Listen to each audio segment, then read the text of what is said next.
Hello, everyone. Welcome to another Eric Meter Show. Today, we're interviewing Leslie Manookian. She is from the National Health Defense Fund. This is a great episode where you'll learn a lot about homeopathy, as well as other health practices in protecting yourself against modern medicines. I hope you enjoy the episode. I think a good way to start it off is just to talk about, how would you define health freedom? Sure. I think it's such a great and it's such a basic question, but such a good question. And I think it means different things to all people. But for us, I run a nonprofit called Health Freedom Defense Fund. And for us, health freedom means the freedom to be able to breathe clean air, drink clean water, have clean and healthy soil. It doesn't only mean the ability to reject unwanted medical interventions. So it's both the ability to ingest and live in a healthy environment, and then also the ability to know, to decide what you do and don't put into your body, and also to have informed consent about anything and everything that you are putting into your body. And you can't have adequate informed or actual informed consent without information. And so we know that, especially in the United States, our government has done a great job of concealing the harms of a myriad of chemicals over the years. In fact, the Trump administration right now is trying to loosen regulations on all sorts of chemicals that are banned in other countries, and they want to make it easier to use them here. And we know that the U.S. population is the sickest population on the planet. So this is not going to help. So anyway, that's how I define health freedom. Yeah, I think that's a great answer, and kind of an insight that I have on it. So recently I did an interview with Tom DeWeese, and he's with American Policy Center. He talks about private property, and the conclusion I came to it is private property is one of the backbones of individualism versus collectivism. And then if you think about what is the greatest ownership that you have, and that's of your own body. And so if you think about health freedom, that's the basis of private property. That's the basis of individualism. And it's pretty crazy that people are trying to tell you what you can and can't do about yourself. Very much so. So, if you look at what do you come into this world with? Your body. That's it. It is your most basic, vital, sacred possession in this earthly plane. There is no doubt about that. And if you look at the Declaration of Independence, we are supposed to be free to pursue life, liberty, and happiness. And you can't have liberty if someone is pushing you to take something, coercing or forcing you to take something against your will. You can't be happy if those things are being forced either. And you clearly can't have life, if you are being forced to risk your life in service to a theoretical good, which is what vaccine mandates are, tantamount to. So yeah, it is. This is the most, take everything away. What do you have at the end of the day? Your body. Yeah. And, I think it's also really interesting, Eric, that if you look at common law, for centuries, common law has recognized that unwanted touching, so if you touch someone without their consent or permission, that's a battery. Okay. And yet somehow Western governments and other governments have been able to contort themselves into this, place where they believe that they rule over free societies, right? That they govern free societies while they simultaneously coerce and force people to be injected with unwanted substances and even drink them, right? So, in the fluoride in the water, things like this. This is forced medication. And so you can't have both. You're either free to make these choices or you're not. And the way that things are going in a lot of countries in the world right now, it's very clear that they don't believe in bodily autonomy and they don't believe in freedom. In most cases. I mean, there's only one case where they really believe in bodily autonomy, and I won't go into that because it's super controversial, and Health Freedom Defense Fund doesn't weigh in on that one. Sure. Yeah. And let me ask, this might be a hard question to answer, but where would you define that level of body? How much freedom exists? Because one of the arguments I've seen with COVID is for vaccines. If you don't get this vaccine, you're putting other people at risk. And so it's kind of like free market. I'm a very strong believer in the free market, but there are some regulations in terms of like protecting, that there won't be crony capitalism or there won't be monopoly. So basically, how do you counter that argument? Oh, I think it's so easy. I don't care if the vaccine is perfect. if it stops all transmission, all infection, all disease, I still have the right to choose whether or not I want to submit to that medical intervention.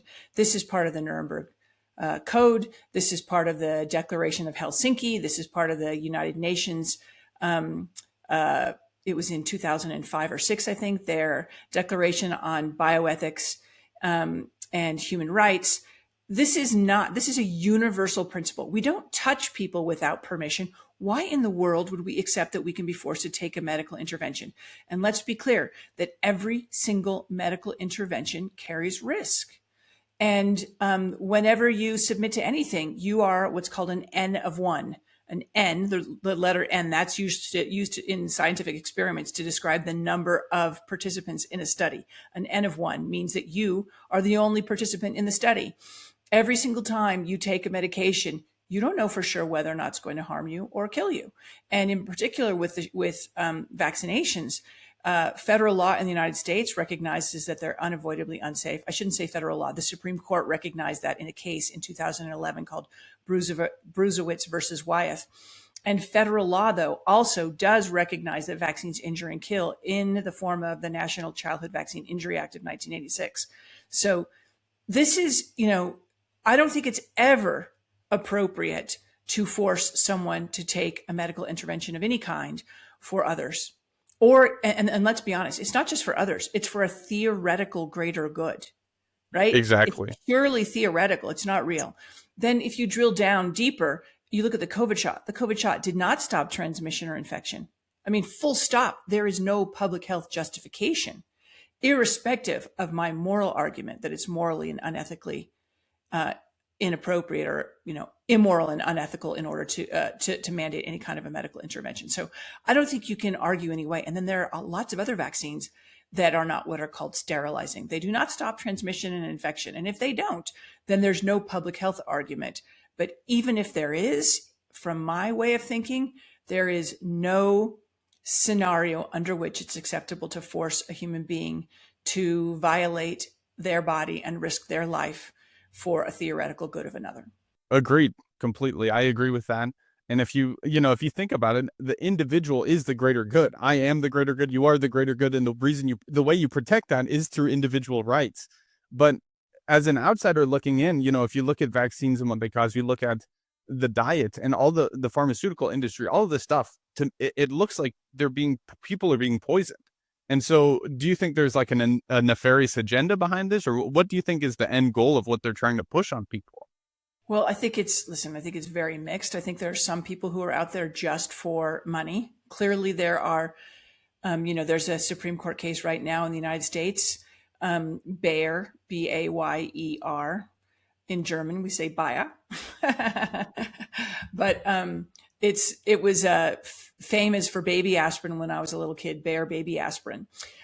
So they're the subject of a Supreme Court case right now, and they're arguing that they should be protected from liability for their products because Roundup, which they own now by virtue of having purchased Monsanto many years ago, that product has been found to cause non-Hodgkin's lymphoma and be connected to other cancers potentially. And there was like a $280 or $90 million lawsuit in favor of a groundskeeper at a school who developed non-Hodgkin's lymphoma after being exposed to that over and over again. And there are all these other cases. And so Bayer wants to be protected from any liability like vaccines are. And a lot of states, like the state where I live, have blocked legislation that would protect them. So they want to freeze the labeling. They want to pretend it's not a liability shield. They want to freeze the labeling, and they want to freeze the labeling in the 1990s and say that any science since then is irrelevant, and that the label that the FDA or the USDA approve, actually it's EPA, the label that they approve is what dictates any kind of potential harms. And if there's a harm that's not noted on that label, doesn't matter. You can't sue them for it because the EPA approved of it. So this is what they're trying to do. It's like a backdoor to liability, to a liability shield. So in that case, it's purely about money. But listen, it's very, very clear. There have been, we've seen Bill Gates talk about how, I'm sure everybody's seen that TED Talk where he talks about reducing the global population with vaccinations and other measures. There was I don't know what you want to call it, like a landmark kind of a installation in Georgia called the Georgia Guidestones that talked about reducing the global population to less than 500 million. There are people who openly talk about this, and I'm sorry, but the World Health Organization and other health authorities have actually investigated using vaccinations as a means of birth control. And the Catholic Church in Kenya has actually analyzed what were they, diphtheria, tetanus, and pertussis shots, because they were only being given to women ages 14 to 40. And they were like, oh, that's kind of weird. Those are women of childbearing age. So they investigated them and they found that they were tainted with the pregnancy hormone called HCG. So they had laced the vaccine with the pregnancy hormone so that when a person was injected with it, their body would then react to that chemical whenever the body produced it and reject it. Wow. So you wouldn't be able to hold a pregnancy. This has been documented, and there have been allegations from Mexico, the Philippines, Kenya, and other countries that they're doing this. This is going back to the 1970s. They've been investigating vaccines for birth control. So, I mean, yes, there's a financial component to this in certain circles, but there's also a eugenics component to this. And if you just go back to the eugenics movement of the early part of the 20th century, it was very clear that they deemed certain groups of people undesirable. They actually allowed, there was a Supreme Court case in the United States called Buck v. Bell, which is literally a moral stain on our society. And that said that it was acceptable for the state to snip the fallopian tubes of women that were deemed too unintelligent to have children. And so I think there really is, unfortunately, a true eugenics component to this. And it's not that hard to connect the dots when you just go back and look and read. But of course, it's dismissed as conspiracy theory. If you dig a little deeper, you'll find out that there's truth to this. So it's really complex, Eric, and it's really, really heinous. And, the lie, what is it that Stalin said, that if you tell a little lie, then people will know. But if you tell a big enough lie and you repeat it often enough, then people believe it. And so they just lie and call anybody who brings this stuff up a conspiracy theorist. And then the average person doesn't pay attention. It's amazing. That's a great quote. Yeah, no, that makes a lot of sense. And we've seen conspiracy theorists get proven correct over and over and over. And I think trust is at an all-time low. But let me go back to what you're talking with this eugenics. Can I say, which I think is good, right? I think it's good that trust is at an all-time low, because we need the masses to wake up and realize that the people who are leading, the elites who control the world, don't have our best interests at heart. I think this is important. Sorry, I interrupted. No, it's a great point. And I think, so once we get to this critical mass of awareness, the next step that we have to take is, how do we take the correct action? Because what I've seen with people when they get black pilled, or whatever you want to call it, they take the red pill, or when they take the red pill, they get black pilled, which means they become hopeless. And so they get stuck at this awareness point because they see truth for what it is and they get overwhelmed. But awareness is just step one. The next step is right action. But yeah, back to what I was saying. So with the eugenics side of it, looking at youth, so I'll use myself for an example. Back during 2020, I was very lost at that time. I was going through a hard time in my life, and I did take COVID vaccine. I took two jabs, which I really regret. But how does that affect someone once they do decide to take a vaccine? And is there any way out of it, or what can they expect with that? So by law in the United States, only medical doctors and DOs, MDs and DOs, are allowed to give medical advice, amazingly. So I can't give medical advice. However, if I was in your shoes, I would go and have myself tested to see whether or not I had elevated levels of something called D-dimers, which is a marker for clotting in my body. There are also people who say that you can take a test to determine whether or not you have elevated levels of spike. But I think the best thing to do is to take care of ourselves, right? Right action, as you said. This is exactly it. I mean, I've been doing this for almost 25 years now. So, I mean, I've been from, the total awakening down so many rabbit holes and so utterly black-pilled. But now what I do is I just seek what is good.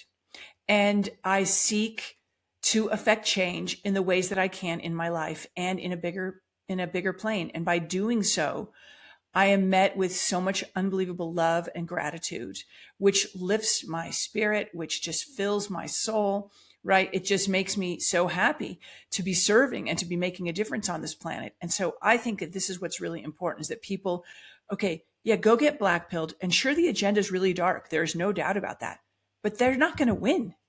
They're only going to win if you don't do anything, if you just basically unplug and go away. But if you actually stand up, if you go to a school board meeting, or you show up at your city council meeting, or if you protest, if you actually make your voice heard, if you become a citizen journalist, all the things that you can do to make a difference do make a difference. They inspire others, they empower others, and they actually fill you up with a sense of righteous, right act and good. And this just fills your heart. And so to me, that's how we really make a difference. And it, of course, benefits your health, Eric. So to me, that's how we kind of come full circle. So were I in your shoes, I would make sure that I got sunlight on my body and in my eyes every day.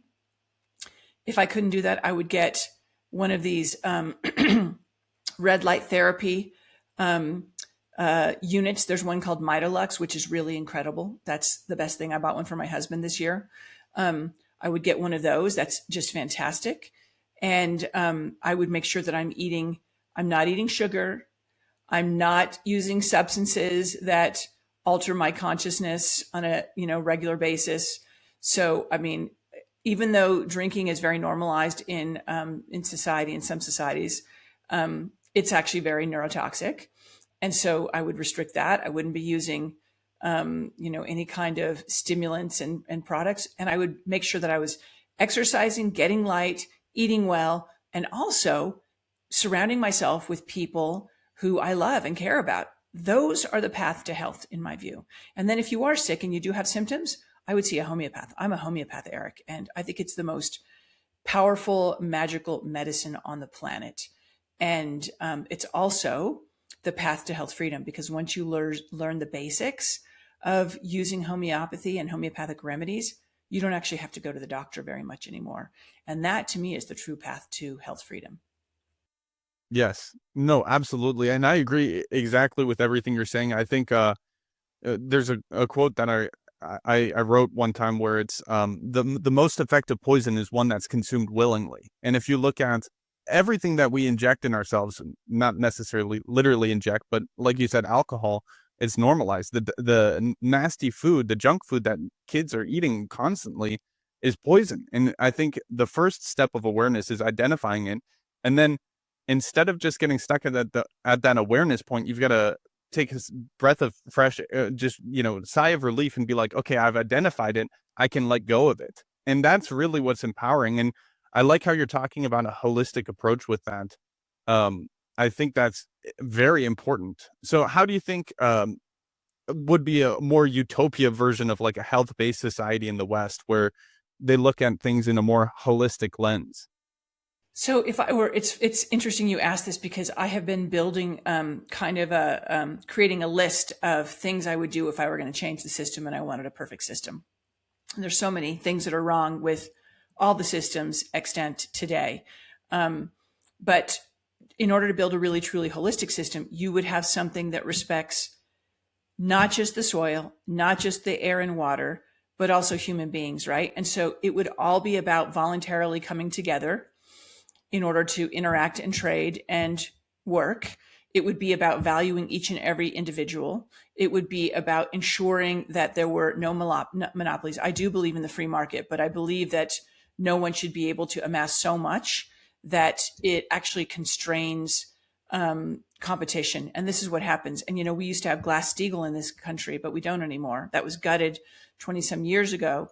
And now we have, a few corporations controlling basically the world, the media and all these things. So, but I think it's really important that you have no corporations be entitled to personhood, which is, what was it? Citizens United, that lawsuit deemed, it was about 10 or 15 years ago. And what happened as a result of that was that corporations were deemed persons.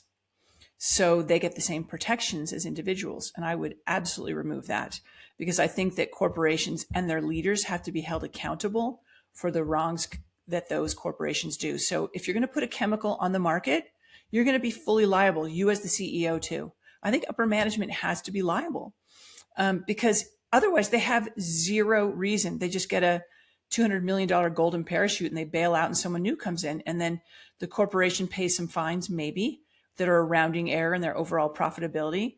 And then they just move on their merry way. And I don't think that's sufficient. So I would ensure that there was true accountability. And I would ensure that anything that is put onto the market is proven safe beforehand. So the way it works right now with drugs and a lot of chemicals, there's something like 70 or 80,000 chemicals that are on the market. Only a handful of them have actually been subjected to true safety studies to prove that they are safe, of the chemicals. And if you look at most vaccine studies, in fact, all vaccine studies for the vaccines that are on the market today, none of them have been tested against a true placebo, which means that nor have the vaccines that they were tested against been studied against a true placebo. And what they're doing is they're focused on efficacy, and efficacy not in terms of actual disease suppression or sterilization, but surrogate endpoints. They look at whether or not you produce antibodies. Antibodies do not mean that you are immune. So this is a false study. But more importantly, they're not focused on safety. They don't do, they're like, that's kind of secondary. Their primary focus up until Secretary Kennedy took office, and he just recently said that our focus is going to be not just on efficacy, but also on safety. Up until he came into power, they basically didn't really, safety was an afterthought. And so you have to make this the most important thing. It shouldn't be up to individuals to prove that they've been harmed. It should be up to the companies to prove that their products cannot cause harm. That's what I think it should be. So those are some of the things I would do. No, exactly. And I think it kind of goes back to what you're talking about with the danger of the incentive of money too, because if you look at a lot of the pharmaceutical industry, I don't think they want to have a once and done solution. They want to get you on a pill and keep you on it forever. I mean, I've seen that. I've experienced that personally with, I was on like antidepressants, which I'm glad to have gotten off of. I've seen it with friends. I know 10-year-olds who are on Adderall and Ritalin. I mean, it's just, they're setting them up for a life of addiction and struggle. Yeah. I think a third of autistic kids are on some kind of psychiatric drug. I don't call them medications because it's not medicine. Medicine should be something that helps you. That's not what that is. So to me, it all comes back to the free market. If the pharmaceutical industry was not protected by FDA licensure and then by the courts and by the fact that none of them are personally liable, the CEOs and the management teams, the pharmaceutical industry would not exist as the behemoth that it is today. If the free market reigned, then homeopathy and essential oils and herbs and things would actually be in control of our, be basically in service to humanity.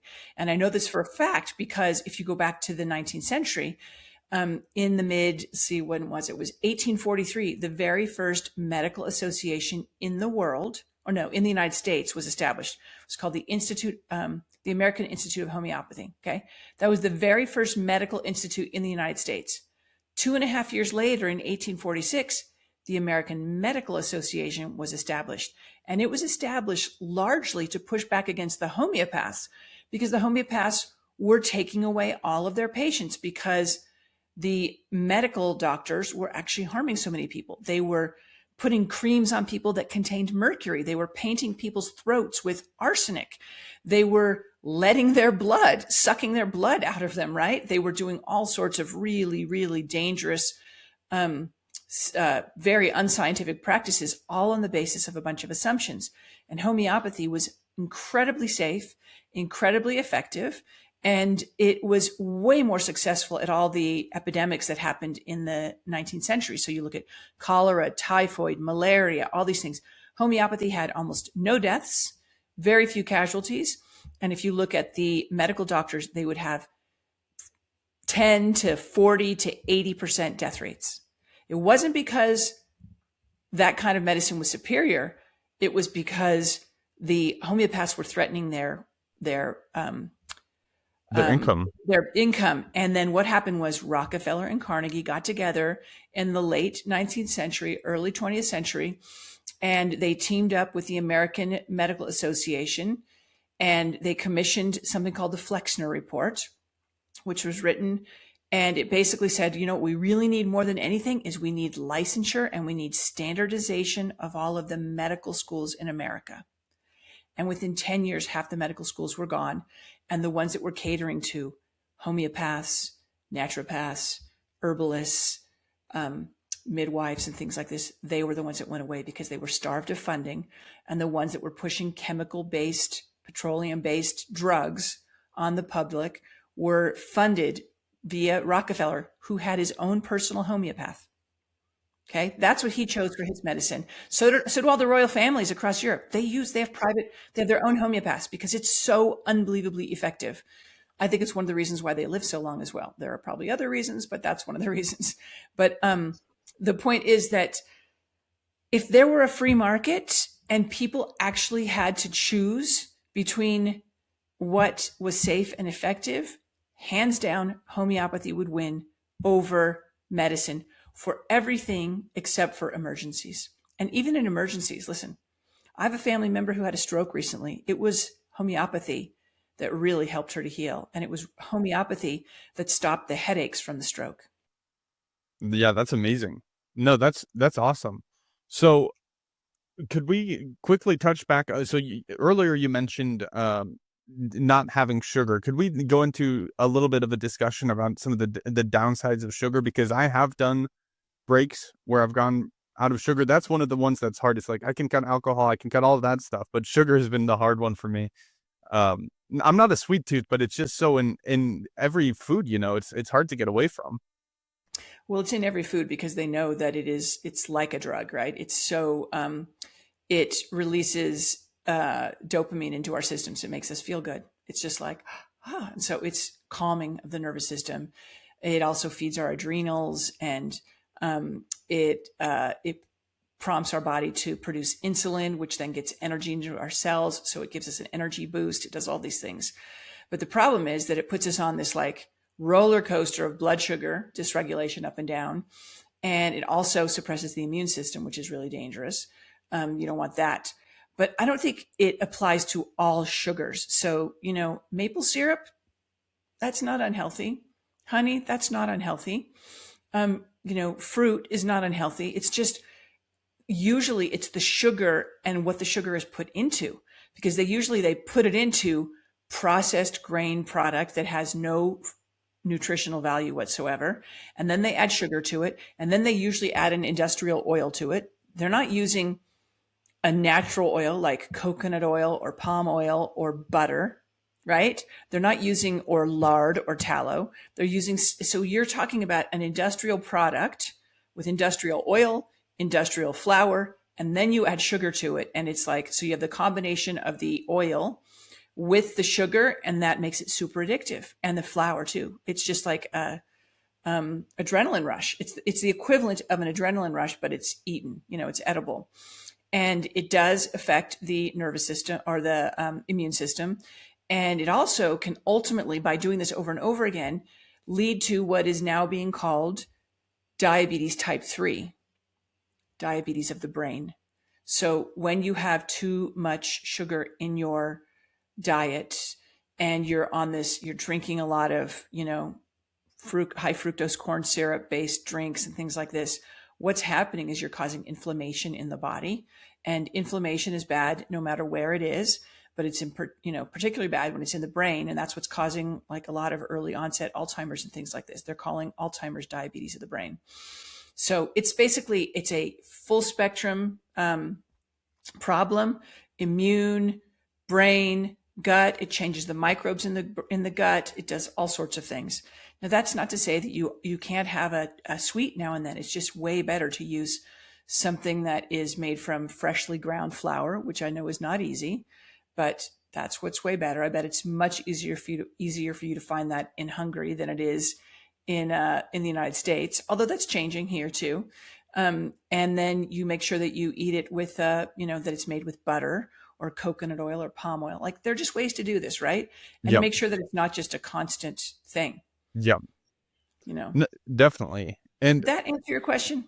no, that's great. That's great. And I think it really affects especially kids' moods. One of the things I touched on earlier was the mental health side of health. I think the youth really is under attack right now. I mean, I've touched base on this a lot in the past of how modern technology or devices or social media really has affected the psychology of kids. But I think one of the other areas is what they're consuming, whether it's through the pharmaceuticals or food or any of these things. I think they're being poisoned, quite literally. Yeah. Well, what you just said made me just think about this. What these kind of highly processed foods are is essentially a food-based pharmaceutical in some ways, right? It has Interesting. been Yeah. engineered to make it highly addictive and highly satisfying, which is why they put like sugar in so many high-fat foods, potato chips and stuff like that. Barbecue, when I was a kid, potato chips didn't have sugar in them. Now they do, because the combination between the fat, the tang, and the sweet is more addictive than the tang on its own. So they're really seriously, they know what they're doing. They are engineering this stuff. And that's why I say it's like an edible pharmaceutical in some way, in that they know how to make it addictive. They know how to make it trigger the feel good chemicals in the body. They know what they're doing, and they are manipulating, especially children. And then, of course, they make them in bright colors and all these kinds of things to make them very appealing to children. From my standpoint, I mean, I didn't raise my family with any of these. My family never ate children's food. When we would go to places, to a hotel, anywhere, would you like the children's menu, a restaurant? No, we will have a regular menu. And I mean, my 4-year-old would be saying, can I have the crab cakes and caviar? Literally, to the astonishment of the waiter or waitress. But my point is, no pizza, no hot dogs, no hamburgers even. There were none of those until 8 years of age. In fact, they wouldn't eat them because they only ever ate meat, vegetables, and a potato or rice or something along those lines. Even pasta, it's highly processed. It's not really a great food for you. It should be kept to a minimum. And so I think the biggest thing to do as when our kids are little is to make sure that we are introducing them to good foods, not junk food. There's never a transition if they only ever eat good food, So I made all vegetables and meat and everything that I fed to my family when they were young, and they wouldn't even eat pizza. They wouldn't eat it. They wouldn't eat hamburgers. They thought it looked gross. No chicken tenders, none of that stuff, until they're at a certain age. And the other thing, this may sound crazy to a lot of people, but no screens or television or anything at all until age 8, because not until age 8 are they able to discern the difference between the programming that they're seeing. They can't tell that something's a commercial, an advertisement, and something else is a show. They cannot discern that. They are just being pushed all this stuff and they don't know the difference. And it's also, you'll notice this, if your kids are unvaccinated, haven't eaten this kind of food, and haven't consumed this kind of stuff, they will have an extremely strong reaction to it when they see it. Extremely. And that was one of the ways that I knew that it was too young, too early for my family to watch any kind of commercial television or programming, because the reaction when we were in a group setting with other families and they saw it was extreme, like really bad, and it's because they haven't been desensitized from a very young age. So I just think, the raise your kids the way that children were raised 150 years ago and we'll be far better off. They will catch up. Don't worry. Yeah. And I think if you feel like you're stuck, if you're addicted to sugar or any of these things, it's the beginning that's the hard part. Because I've done this before. I've done fasts. I've done, months where I don't eat any processed foods or any processed sugar. Once you get over that craving section, it's like you said, the thought of a cookie or something sounds disgusting once you get over those cravings. And it shows you how things are naturally without that. And it also shows you how addicted people are to these substances. Yeah. So, our microbes very often, in fact, there's some research that's been done showing that if you give um, a certain probiotic to people when they fast, they will have zero hunger because it's feeding the good bugs. And so basically it's that the bugs are screaming, but yes, our taste buds change, our microbiota in our gut changes when we stop eating this stuff. And I mean, I've seen it in my own family. I have some family members, my extended family, who ate a lot of sugar, a lot of processed foods and things. And once they really cut it out and went completely without it, they're like, wow, you know what? Asparagus tastes like amazingly good to me. So it's hilarious. So I don't know if you've ever heard of the Weston A. Price Foundation, Eric. Do you know what that group is? So I'm on the board, and I've been involved with the foundation for nearly 20 years now, I think. And so this is, if any viewers are really wondering what to do, go to the Weston A. Price website. It's westonaprice.org. And there are all sorts of resources on there about how to raise a healthy child, what are the principles of a healthy diet, and all those kinds of things. So you don't have to just figure it out on your own. They've been doing it for a very long time. They're kind of the OGs of traditional diets. And I'm so proud to be a part of that organization, just doing such fantastic work. And we have chapters all over the world. I'm sure there are chapters in Hungary even. I should check that out. Yeah, that'd be pretty cool. So along those lines, let's say someone's watching and they're wanting to get involved. I think one of the dangers that we've seen with health is, like you said, the censorship, how they pushed homeopathy out, and also the propaganda with it. So you look at someone who has a kid that's depressed.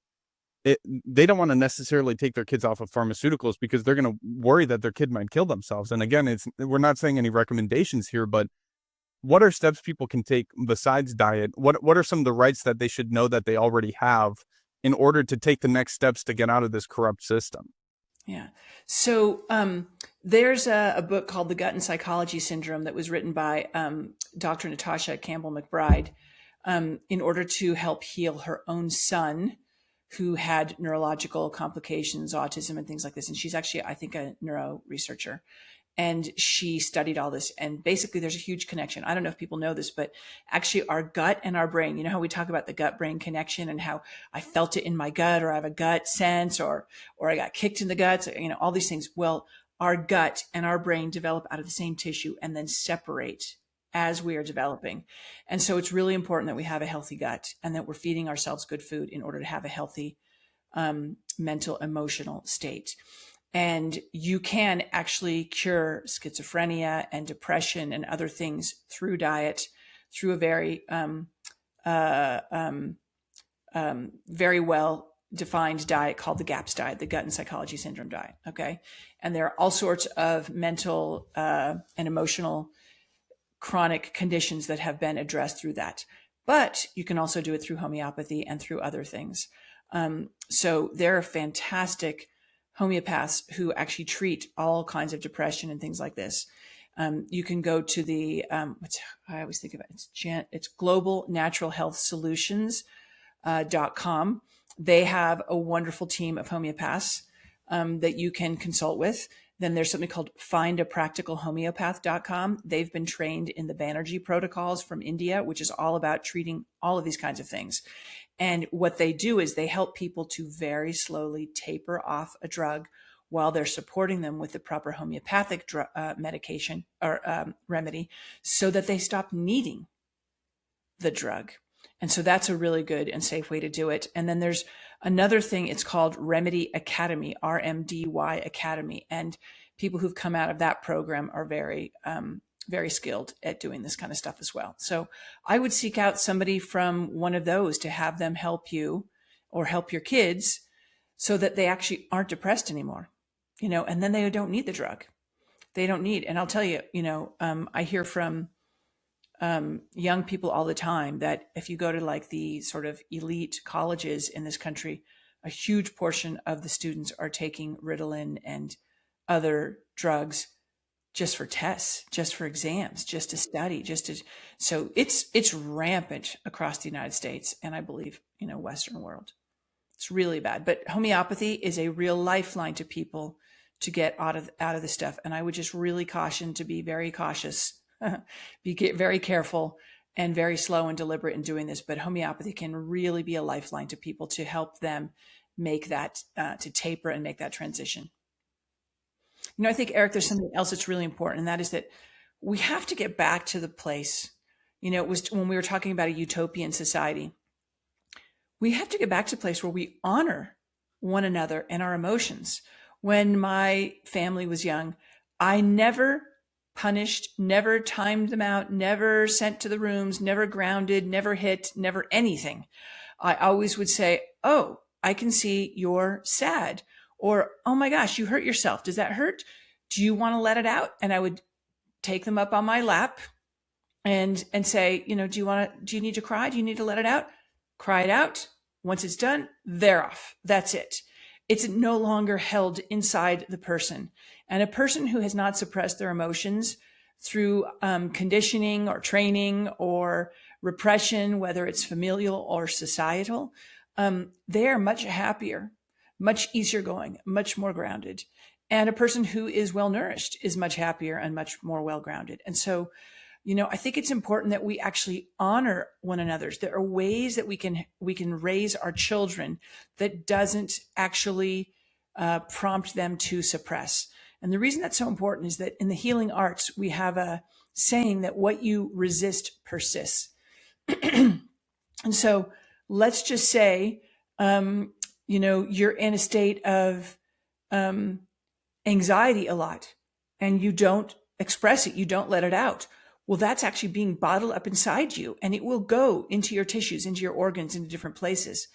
I was actually out with a back injury for a couple of months last year. And what really helped me to shift was, one, homeopathy, but two, really focusing on the emotions that I had not expressed that needed to come out. And then I was freer. And so this utopian society needs to honor the experience. I'm not saying that we allow people to harm other people, but when a child is suffering or experiencing something, we can say, "Oh, I can see you're angry," or, "Oh, I can see you're frustrated. Yeah, I don't want to wait in this long line either. It's really frustrating, isn't it, to have to wait and to stand here for so long," right? We affirm. That is way healthier, because then the kid's like, "Oh, okay, I know what I'm feeling, and I know I'm not crazy, and it's not comfortable, but I know it's okay." Whereas if we're telling them, "Oh, shut up, stop that," or, "I'm going to, send you to your room or something if you're talking back to me," then they have to internalize it all. And that leads to dis-ease, also known as disease. Yeah, and that's looking at it through a holistic lens. I think we've been taught to look at everything just through this physical lens, but we have, you can call it a mental body or an emotional body, or, spiritual. There's so many different angles. Like, just think about your emotions. You consume stuff still. It's whatever you watch on television, what music you listen to. I consumed, when I was at my depressed points, I was consuming junk food for my emotional and mental body. So you got to look at it through that holistic lens. And I think that when people, we talked about this, where they get blackpilled, it's because we've outsourced all of our thought, all of our autonomy, and we think that someone else will take care of it for us. And so when people get freaked out, it's because they're like, "Oh man, I actually have control." But you just have to flip the switch and look at the light side of that, where it's, "Oh, I do have control. I can take control of this. I can stop this." And it can be hard at first, but it's very rewarding.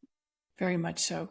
And the other thing is, people have to, I hope people really internalize this. So there has been research done. They did this on a group of people. It was, I don't know, it was like 100 people or something like that. And they told they had a control group and then the treatment group. And they told the treatment group that they were going to give them some kind of a shock, and that after this little shock they were going to get, they were going to probably develop a headache. Okay. Well, they didn't shock any of them, but 30% of the people developed a headache. Okay. The power of suggestion is huge. And this is why it's so important to never, ever tell our kids, "You are so this," because they'll believe you. You're programming them, and you're programming yourself with everything that you consume. And just the ticker tape of fear during the whole COVID, I always era is, I think, the best way to categorize it during the COVID period. The ticker tape of cases and deaths, that was there for a reason, to tell you to be very, very afraid, because they know that people who are very, very afraid get sick. Yeah. That's what No, it's about. absolutely. One of the things I always say in regards to privacy, but it just overall is the most powerful tool of a power seeker is fear. And that's their ultimate weapon, is they want you to be afraid, because that's when you're complacent. That's when you get sick physically. I mean, emotions really wreak havoc on your body in so many countless ways. I mean, I think stress is probably one of the number one causes of death. I don't know. I'm not a doctor, but just as a guess, I would imagine it's got to be up there. So, Well, let me give you a couple little anecdotes about that. So I was working in London in 2001 when 9/11 happened, and was very interesting to me because I was just starting homeopathy school as well on the weekends. And um, I remember that 65 or 70% of my office was sick within 3 or 4 days of 9/11. So did they all catch something? Of course not. It's because fear suppresses the immune system. It's one of the things it does, which is, and then it won't react. And in homeopathy, we actually have remedies for people, for situations where someone has never been well since a shock or a fright. And I can tell you that that remedy has done unbelievable wonders for my family. Whenever there's some kind of like bad news or something like that, and there are different remedies that do this. So this is documented in the homeopathic literature, that shocks and frights can actually then cause an illness, sickness, something, sore throat, whatever it might be. Okay. So that's one piece of it. But then there's, oh gosh, there was something else I was going to tell you about this. I think it was just the 9/11 thing with my own, my own experience. There's something else, but it's missing right now. So if it comes back, I'll let you know. But yeah, there's a huge body of research showing that fear. Oh, I know. One of the things is that and this is one of the reasons why they try and scare us, is that when we are frightened, then we kind of retreat into our reptilian brain, which is more at the brainstem, and it shuts down higher functioning, higher reasoning, cognitive reasoning. And so it's another way that they manipulate us, but it really does actually make us sick. definitely. Yeah, I mean, you can see it with hackers and scammers too. You want to get someone emotionally invested, because then they don't think logically, and it's just, manipulation 101. So that's what they've mastered. And unfortunately, people are born into this society where they don't even understand what's happening. You have to have this awakening. You need to have a pattern interrupt, and then you need to show strength to use that to your advantage, because that is an advantage whenever you have that. So yeah, anyways, this has been fantastic. Oh, go ahead. There was something I wanted to say when we were talking earlier about making a difference, how we actually make a difference. And there's something called the 3.5% rule. Have you heard about that? Is that with critical mass, or I don't Yeah. think so. So it's what's really interesting, and there's something like 300 studies that back this up. Basically, it's so easy to get blackpilled and to get so down, especially right now, right? I mean, like, so many people thought that this administration was going to save them in the United States, right? And then all this stuff is happening. The biometric digital control grid seems to be proceeding full speed ahead. There's the person that was just appointed director of CDC, or nominated today, is a full-on industry tool, essentially. She is someone who's been around. She's mandated anthrax and smallpox vaccines and COVID vaccines and things for the Coast Guard and other things. I mean, this is a triumph for industry over the people, for sure. And so this is not Maha. This is not serving the people. You look at the data centers that are happening. You look at what's happening with the FISA legislation, right? They're actually updating the FBI to make it, updating the guidelines for the FBI so they're able to surveil the public more than they were in the past. You've got Real ID, which they're pushing. Now there's a bill that's been introduced in the US Congress that would require the operating system, not the app, but the operating system to verify age. Okay.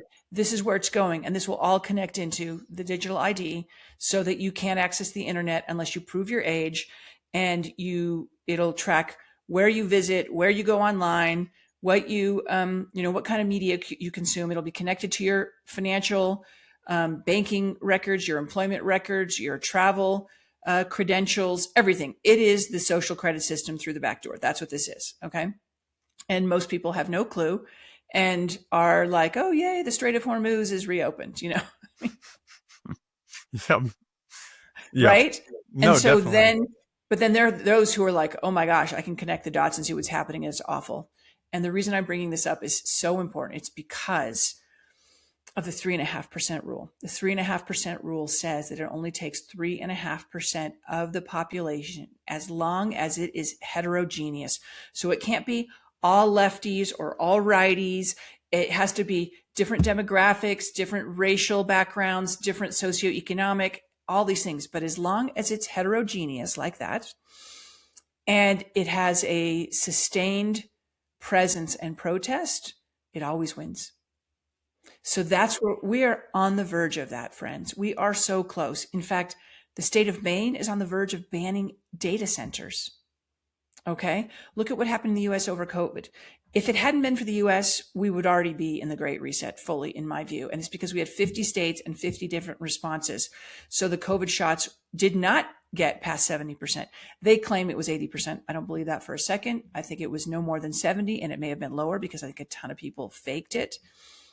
But my point is that it doesn't take that much. And we now, if you look at the polls, Health Freedom Defense Fund, my organization, conducted a poll together with Jeffrey Tucker of the Brownstone Institute.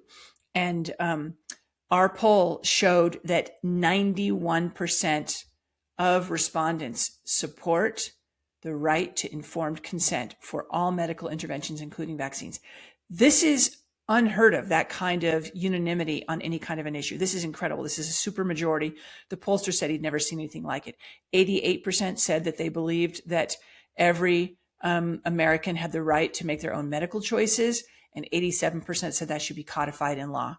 That's what I've been working on, Eric. I haven't even talked about this, but last year I got the Idaho Medical Freedom Act passed, which outlaws medical mandates for almost all Idahoans. And I have a case that's we're petitioning the Supreme Court to review, and we're asking the Supreme Court to narrow Jacobson versus Massachusetts, which is the lawsuit from 1905 used to justify vaccine mandates in this country. So, listen, we all do what we're doing in our different ways. My organization is the organization that stopped the federal mask mandate in 2022 on airplanes, trains, and buses. We've got a lot of other great stuff happening. But my point is, yes, there are organizations like us doing what we're doing, and please support us. But also just engage, just show up, talk, protest, and be consistent about it. Don't do it once or twice, because as our ranks swell, according to the 3.5% rule, once we get to 3.5%, that is when there is no way for the system to resist, and it becomes overwhelming. And then it starts to spread like wildfire. And that's enough to actually affect serious change. So I just don't think we should be disillusioned. I think we should be super upbeat, because we are on the verge of the 3.5% point. And we are already there in lots of ways. The only way we're not there is in terms of people actually engaging every day. But if you look at public opinion, the other recent polls, more Americans question the safety of vaccines than don't. More Americans have questions about the safety and science around vaccines than Americans who believe that vaccines are proven safe and effective. That's staggering, right? In 2019, it would have been, and I think it's like 46% have questions and concerns, and in the 30s, maybe 35% don't have any. If you had done that in 2019, it would have been 85 to 15, 80 to 20, something like that, right? Yeah. So this is massive. Absolutely. And this is what we've been seeing too in the privacy side. So Glenn's been talking about this for over a decade. I've been with him for about 5 years now. And people are getting freaked out because they see how fast everything's going. And it's, well, I mean, on one side, yeah, it can be concerning to look at it that way, but I'm excited because I see a huge awareness happening. I mean, you look at people in the UK or Ireland or these countries, the awareness is at an all-time high. And the other thing that's really cool about this critical mass point is what we're seeing right now is an awareness across the board. You know, we're talking about privacy, we're talking about health. There's some people understand financial privacy, financial issues with corruption. They see the systemic things with the just politics in general. It's across the board, and so I think we're close to a golden age of liberty. And so use that as your inspiration. And like you said earlier, I mean, I think one of the keys is going out and doing stuff because I've been the person to just, tweet about it. And that's just depressing, right? But then when I actually go to real in-person events and talk to people and come up with solutions, that you feel good about that. You're not just complaining. You're not just yelling into an empty hallway. That's how you come together and make real change. And we're on the precipice of it. So I think we're close to a golden age of liberty. Yeah. What you mentioned, Ireland. I don't know if people know, but farmers, truckers, energy workers, they are shutting that country down, and they're shutting down the biggest port or the biggest oil refinery. It's very, very difficult. And the leadership has said that they're going to bring out the military if they have to. You're losing in the West when you have to resort to bringing out the military, right? This is, and you're losing when you have that kind of a broad spectrum. That's what I was talking about when it's heterogeneous. It's not just doctors or just truckers. It's truckers and farmers and energy workers. It's people. And even the police are not, they're like, Yep. good on you, right? Yep. And Yep. so, I mean, I agree with you. I think there's a possibility, a very distinct possibility that it gets darker before it dawns. But I think that if you look, there are a bunch of different models that talk about the 2030, 2032 era. So there's this guy named Martin Armstrong. Have you heard of Martin Armstrong? It sounds familiar. I don't know. So he is this man who was hedge fund manager of the year in 1987. And he's just polymath, unbelievable guy. I've followed him for a very long time. I don't know, 13 years or something, 14 years now. And he was thrown in prison in the United States. And he was ultimately, they held him in contempt of court, even though you're only allowed to hold someone for 18 months. So they literally imprisoned him for 11 years. And a huge portion of that was completely unlawful. And the only reason they finally let him out was because his case was going to the Supreme Court.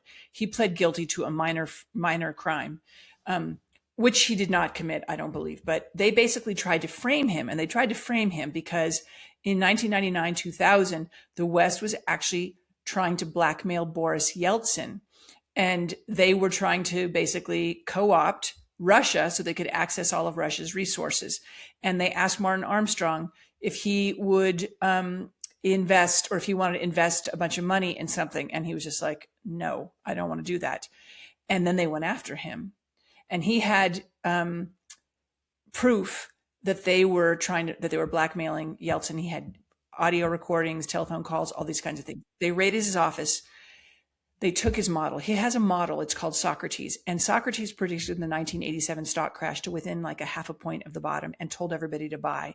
And it predicted the long-term capital crisis, Russian capital crisis in 1998. I used to work on Wall Street, so it's predicted all these things. It predicted that Brexit would occur in 2015. It predicted that 2016 would be the year of the third party candidate. And Trump is not a conservative, right? He's very much a third party person. Anyway, all of these things, right? They wanted his model. The CIA wanted his model. And he's just like, no, they wanted it because it is so fantastic at looking at the different cycles and predicting what civilization is going to rise and what's going to fall and what political party and what's going to happen to commodities and currencies and markets and all these things. And so they imprisoned him. His model points to 2032 as a major inflection point in the United States. And it points to even before that for Europe, that there's going to be a serious restructuring coming in probably the 2029 era. And then you look at, have you heard of Strauss and Howe? They were these two researchers who wrote a book called Generations, and they wrote another book called The Fourth Turning. And their model is based on the idea that there are generations of there are kind of seasons and generations in our societies, um, not just in humans. So, most generations are 20 to 25 years. They say that that actually correlates to winter, spring, summer, fall okay. And so they say that 1776 American Revolution was the winter. 1865 was winter. World War II was winter. We're in winter right now. And that culminates in 2030. Wow. Yeah, that's pretty So cool. that's it. And then you have the United Nations Agenda 2030. I mean, can't make this stuff up. An Agenda 2021. So I think there's a lot of reason to believe that there's going to be a kind of a restructuring and a rebirth, that we will win, and that there will be a restructuring and a rebirth. And, I want to be on the right side of history and helping all of you young people to build a better future for humanity. Absolutely. And I believe all of that too, but if you're listening, it happens through action too. So don't wait for a political savior. You've got to be the one that does it. But I'm very hopeful for the future. So yeah, thank you very much for this. I've really enjoyed it. Would you mind letting people know where they can follow you, how they can support you and your mission? Sure. Yeah, it's been great, Eric. Thank you so much for having me. Healthfreedomdefense.org is our website, and we have a newsletter that you can sign up that's free. We have a membership that's $10 that you can sign up for, and you can donate through our page as well. And you can follow us on social media. We're biggest on Twitter, Instagram, and Facebook. We don't really have other social media than that. We've also got a great Substack where we put out our articles. And so, yeah, please follow us and support our work. We're doing, like I said, we've had a huge number of wins. We've got a bunch of really fantastic projects that are going to be revealed in the coming months. So please stay tuned. And we've got this huge case, which I believe the Supreme Court will take. And people say that's crazy to say that, but I really fully believe that they're going to take the case, and that the case is going to change the course of history. So, yeah, please support our work. Yeah. That's fantastic. Yeah, no, it's what you're doing is fantastic. So thank you very much. Thank you so much, Eric. Great to be with you. I hope you enjoyed that interview as much as I did. If you want to see another interview, click on that box or a link in the description. And also, if you don't mind, I'd really appreciate it if you'd like, comment, and subscribe. Thank you.